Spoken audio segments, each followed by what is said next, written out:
On,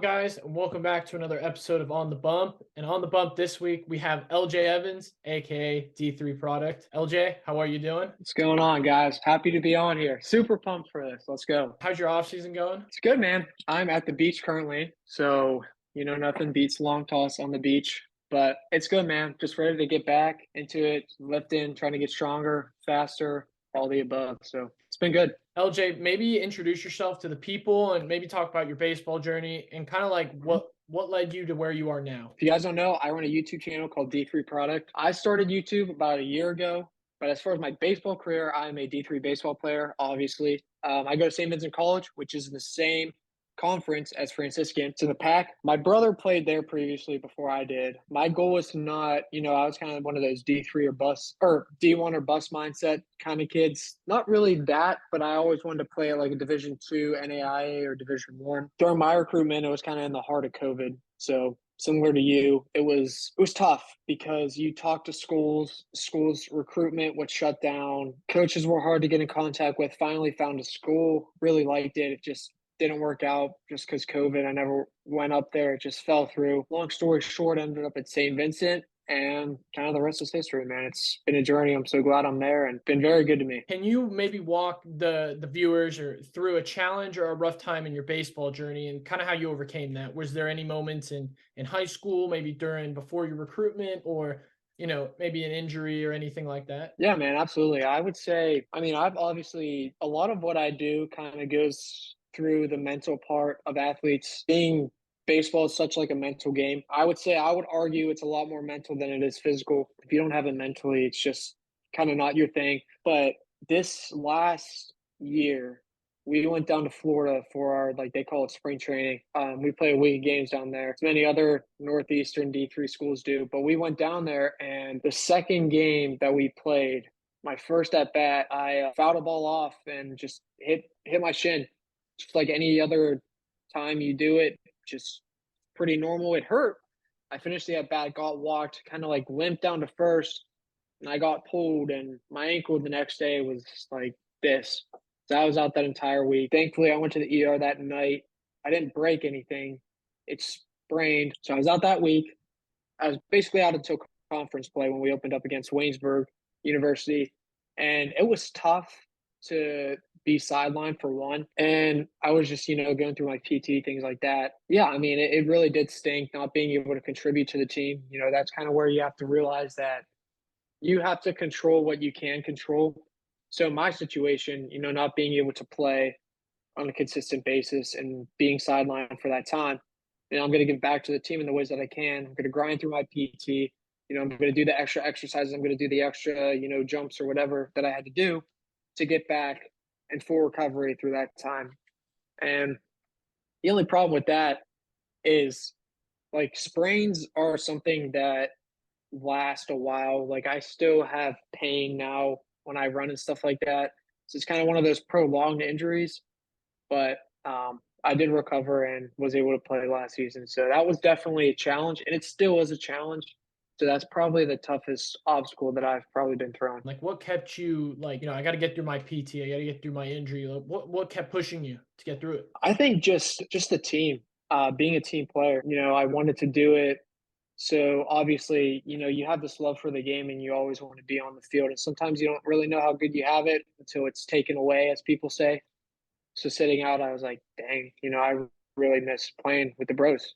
And that's kind of what helped me grind. Plus, I want to help the team win, help the team win a conference championship. So had to do what I had to do to get back there. So shifting back to content, when and why did you start making baseball content? So like what inspired you to kind of do it? Like when did you start? What was your why? I've always had a thing for like making content kind of stuff. Like I've done like TikTok a whole bunch of times. I started TikTok by like posting like baseball wallpapers or something really dumb when I was in like, I don't even know, sophomore in high school or something. I would always just post like random things, started to see traction, and I started seeing people that I know or that I've met start making content, and I was like why what makes them any different from me? Like, why can't I try at least? So I was like, you know what, screw it. So invested some money, bought some, started out as a podcast actually. Invested some money in some mics and some headphones, and found a couple buddies at school that were interested. And I was like, you know what, let's run it, see where it goes. And from there, just kind of took off from there. Do you want to do it like as a full-time thing one day, or is keep being it a part-time thing, or what do you want to kind of do with it moving forward? I mean, ideally, I have that dream to make it, but in a realistic world, more than likely that might not happen, but I enjoy it because I don't really do it for like the money or the fame. I see people, they're like, oh, dude, I love your videos, like around school and stuff. I'm like, that's cool. But at the same time, I like entertaining people. If I can like put a smile on someone's face, just my stupid content that I enjoy doing, it's kind of what it's about for me. So, can you kind of talk to everyone about like a little more in depth about, your famous video with Eric Sim and the people at Momentum? Like, how did that come Mhm. about? What happened and what has that video kind of done for your channel? Yeah. So I started in about, I don't know when it was, probably like September, October, probably around, I had the idea around this time last year, and it was probably November, maybe.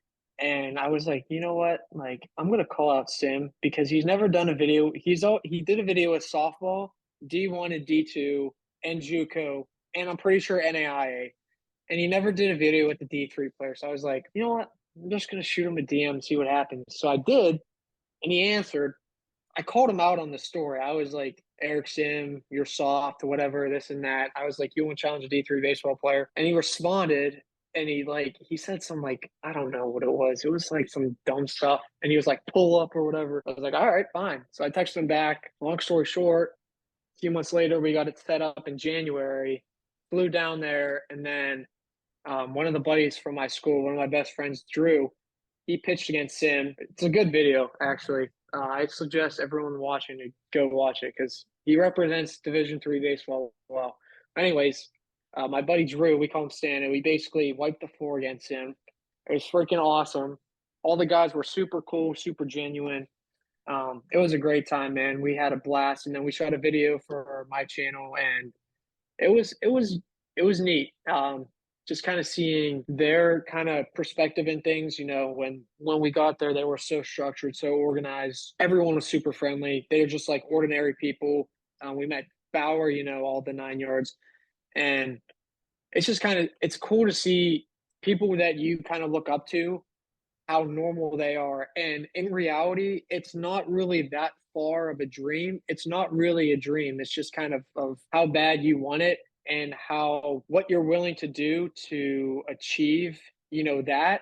And although maybe everyone's not going to get there, but if you want it bad enough, you might not get to that stage, but I guarantee you're going to get some success. So working with people like that, it just really does put things in perspective, especially from the content side, because a lot of people, especially kind of like maybe a little bit around where I'm at, subscriber wise, things like that, once they don't see that immediate progress, they kind of just drop it off because they do it for, oh, I want 1,000 subscribers, and I want 5,000, and I want 10,000. I mean, I even talked about this with Sim. It's like it's a process, it's a journey. You have to enjoy what you do, or else there's just no point of doing it. But overall, it was so cool, man. I'm so blessed to be able to have gone down there and do content with them, and I'm hoping that we can set something up in the future. So I'd love to go down there again. But yeah, it was awesome to say the least. So, kind of outside of baseball, what else are you passionate about? Outside of baseball, I'm kind of all over. I enjoy a lot of different things. I obviously enjoy hitting the weight room, smashing some weight, all that good stuff. I enjoy outdoors, all that kind of stuff. Obviously, this YouTube content's kind of been a big passion of mine. Really big in my faith. I'm a huge faith person, and then I do enjoy like researching. I'm like making this course thing for people with anything with the mental side of sports. Just researching, learning more about that because that's definitely something that I want to kind of pursue in my future and to kind of give back to the game of baseball. Because I coach this summer, that's also something that's kind of outside baseball. But yeah, just kind of giving back to the game, giving it back what it gave me. Kind of reverting off of that, how has your faith kind of played a role in baseball and just in your life in general? Are there any moments where you were kind of like, man, God's really here, or Mhm. what does that look like? Yeah, I mean, it's definitely important. I'm not someone who kind of prays for success. I kind of pray for guidance and, just even saying like, Lord, if it's your will, let it be done. And, whatever happens, happens. You kind of just sometimes in life, you just got to place things. And I believe that you have to place things in God's hands, let him take care of it rather than trying to ask him for something and try to control what you can't really control. But I've definitely had moments throughout my career that I've kind of been like, felt his presence. I haven't really had like a epiphany or something like that on the baseball field. But for example, my uncle passed away this last year, and we played like inter squad scrimmages in the fall, and I just wrote something on my wrist tape, just kind of for him. And that game, I went 3 for 4, three doubles. So it was just one of those things. It was like, wow. I mean, not necessarily that he let me do that, but it kind of was just a reminder that sometimes those people up top are looking down for you. Going back to baseball, like with being at the D3 level, have there been any how have you responded to like difficulty, stress, change? D3 is not really known for having the nicest, greatest stuff. Oh no, yeah, We're like I know that as well as you. And yeah. so how have you kind of responded to, these difficulties, these challenges? Yeah, I mean, people say that like JUCO is rock bottom, but honestly, I'd make the argument like D3 is right there. Like, dude, D3, we don't get money. The facilities are not very good. It's just how it is. School is small. You don't have the funding. You got to pay for everything. It's tough, man. It's really a grind, but it really shows you.